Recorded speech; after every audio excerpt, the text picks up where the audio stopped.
Hey guys, how you doing? It's Mr. Fuzzy Lego, and welcome back to our custom Lego minifigure video. And today I'm showing you 5 minifigures from Pokemon Mewtwo Strikes Back Evolution, which is essentially a CG animated remake of the Pokemon, the first movie, Mewtwo Strikes Back, which came out in 1999. So, you might be wondering why I even decided to make these figures, because this film came out like last year and was, just dubbed and released on Netflix earlier in this year. I don't remember what year this is, but yeah, I wanted to make these figures when that movie came out, but I didn't have time, and plus it kind of snuck up on me. I didn't even really know this existed until like February. I saw like all the different photos of it and just thought, oh, it was just a fan CG thing, but no, it was actually a fully dubbed remake of the first movie, and I didn't even know that. So yeah, I decided I wanted to make these figures, and I had some free time in March and May. So I decided to start working on these, and so here we go. We've got Ash Ketchum, Brock, Mewtwo, of course, Misty, and Pikachu. How could you not leave out Pikachu? And I think these figures turned out really cool, so without further ado, let's get started. First up is Ash Ketchum, of course, and he is sporting that very cool variant of his classic Season 1 jacket from the Indigo League with the blue and the yellow pockets and the white collar thing. So this just turned out to be a really cool figure, and let me just say right now that it is really hard to photograph and film these figures with these giant hats because of shadows, and oh my gosh, it's not fun. But let me first get this out of the way. The Pokeball, his accessory. Why does it have this ginormous button on it? I'm sure some of you are thinking this.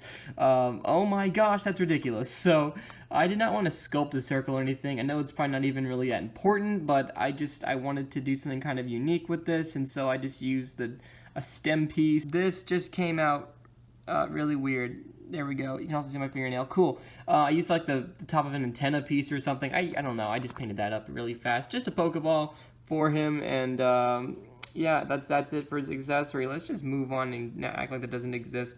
It's cool though, but just a little bit big. So the rest of the figure looks really nice too. He's got this three-dimensional jacket with these different pockets. His backpack straps are three-dimensional, and he's also got three-dimensional glove top bits there. He's got his hat, a classic hat, and sculpted hair with a painted set of things. I'm also here's the back of him, by the way. He's got his green backpack, his hair. I don't know what else to mention. It's very simple back there. Of course, the arm is going to bother me because it's up, so let me see if I can move it down and fix the collar, because, oh my gosh, it looks bad. I'm sorry, this is just a big pet peeve of mine. I need to really glue that down. But yeah, I don't know what else to mention with this figure. He's got shoe detail, and first time doing a minifigure showcase video, I suppose, in a long time, so I'm kind of rusty at it. But yeah, that's, I guess, it for Ash Ketchum. Lighting is awful, and I'm going to move on to the next figure.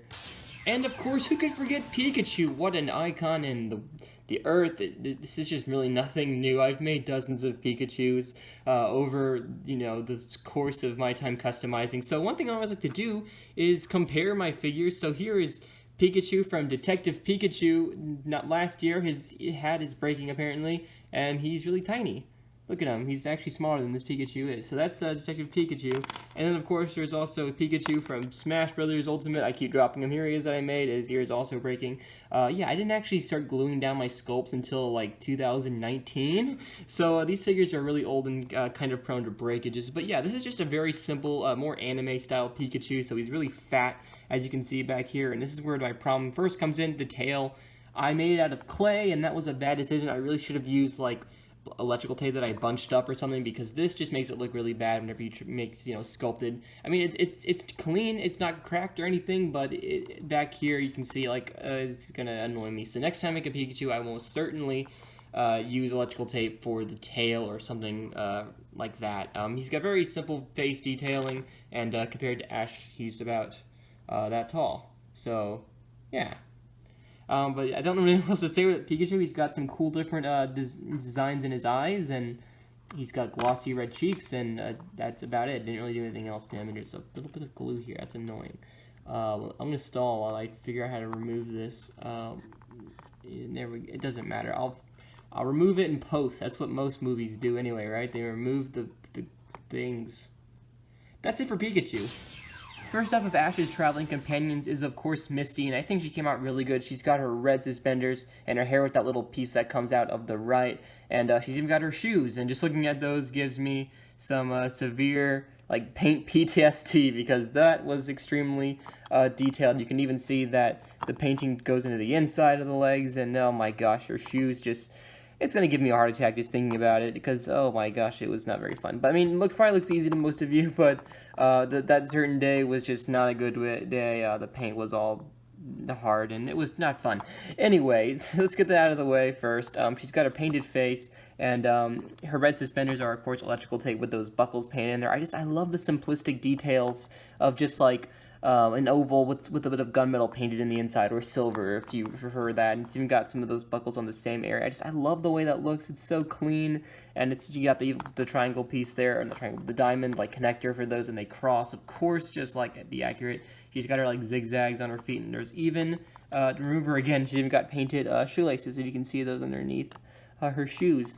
But yeah, she's just got simple plain arms. Didn't really make Togepi or anything for her, so pretty simple figure. I guess I can show you the face before I move on.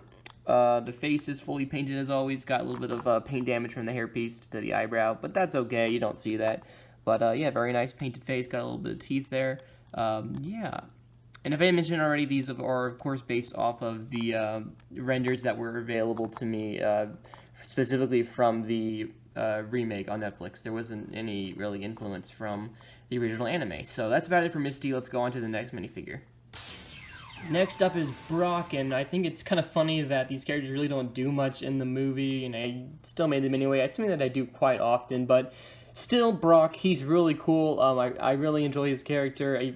Sometimes he's pretty funny, and sometimes he's not. I don't know why I said it like that, but this figure came out pretty good, actually. Aside from a few lines, which I wish could be better, but right now it's just not the time to be complaining about lines. I painted the face. And it's like the reason why this figure, while this whole video took so long to make, was because Brock's head just refused to come in the mail, and I couldn't paint it without it, and it was not fun. But the jacket looks cool. It's got a nice color to it. It's got the pockets accurate to his CG appearance, not the animated version. As always, he's got this little ring here. I don't know really what it was, but I just clipped it off of like a necklace that I found and gave it to him. He's got these pockets here, which is made out of electrical tape. They're like bunched up, so they're like really thick electrical tape, and then I just painted them and whatnot. He's got the different sculpted bits. He's got, of course, his hair, which is all spiky, which I think came out pretty cool. What else? That's just my favorite word today, apparently. There it is again. I'm going to go and show you the backpack now. My voice is starting to break, and oh my gosh, I don't like this word. Anyway, this backpack is about halfway my idea and halfway of official artwork, and I'm trying so hard not to say if you didn't even catch that. That's why I was so quiet. But anyway, he's got the basic backpack piece. This is kind of weird. It is removable, and there's like a whole bunch of like painted detail on the behind it, but like I don't want to show you that because the hair might break, and I prefer to not do that on camera. So yeah, I painted the Pokeball bit down there. It's actually not really that accurate, but I mean, like, it's not even on the outfit itself. At least I couldn't find any back reference for it, but I still gave it to you anyway. And there's a white speck. There's always like something wrong with my figures when I'm doing recordings, and it's very frustrating, but I guess I'll have to paint that over later. But that's annoying. He's got these pockets. They're sculpted, and they're both kind of different on each side to give a bit of variety to it. So that was pretty cool, and that's about it for Brock. Obviously, his skin doesn't really match because it's hard for me to even match Lego color half the time. And sounds like it's thundering, so I think this is a perfect time to end Brock's segment. So that's it for Brock, and we're going to go on to the last minifigure. Last but not least is Mewtwo, and this is definitely the figure I was looking forward to making the most. And I think it came out really good. Except for the mouth. I don't understand why I painted the mouth like this, but it is so derpy looking on it from the front. You know, from the bottom it looks pretty good, and from the sides it looks pretty decent, but the front it's just like a smile. It's such a weird expression. I really didn't mean to paint it like that, but it works. I mean, that's often why the figure looks like this, is just because I'm trying to hide the mistake of the mouth paint. But other than that, it looks pretty cool. The head sculpt is ridiculously hard to match, by the way. Just sculpting it freehand is pretty tricky. I mean, I did sculpt onto a Lego head, but still. But the biggest issue with my last Mewtwo is the color and some of the shapes, because it didn't exactly look like Mewtwo in terms of color and the shape of his legs. So this is something that I just did. I sanded down the legs on each side and made them all curvy. Of course, I did sand down the torso, and the torso looks kind of interesting because I actually sanded down too much on this side and ended up like ripping half of the torso. So that was really fun. But he's got some sculpting up here to show the different deep like chest detail he has, and he's painted. I mean, I forgot to say what color he's painted. He's painted in like a pink, white, gray mix. And then of course I glossed it over because gloss, it just makes everything look so pretty.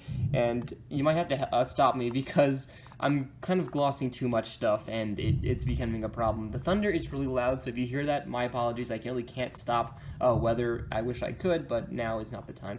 He's got a cool tail here painted in the purple color, and he's got his nice eyes. His arms and stuff still do move despite being painted on everything. His legs are really movable because just of how they're just really loose. And yeah, so you can bend up and you can bend down, and you can do so much fun stuff. His head can turn. Of course, I don't want to turn it because it's really tight. It's really tight on there, and even though I glued down the sculpt, who knows if it could break? And on camera would be really, really embarrassing. So that's it for Mewtwo and all 5 figures I made for Mewtwo Strikes Back Evolution. Bump the camera there, perfect. And yeah, we're gonna go ahead and wrap up this video. That is gonna be it for this video, everybody. Thank you so much for watching, and if you enjoyed, you can always leave a like and a comment down below, and check out all my other social media platforms. I'm working on a lot of stuff right now, including Mario Party 2 stuff, Lord of the Rings, SpongeBob is gonna be coming out real soon, so I'm working on a set of SpongeBob figures. It's gonna be crazy, and I'm really excited to start working on a lot of other figures. But I think it's a bit for this video, everybody, so thank you so much for watching, and I'll see you next time. Goodbye.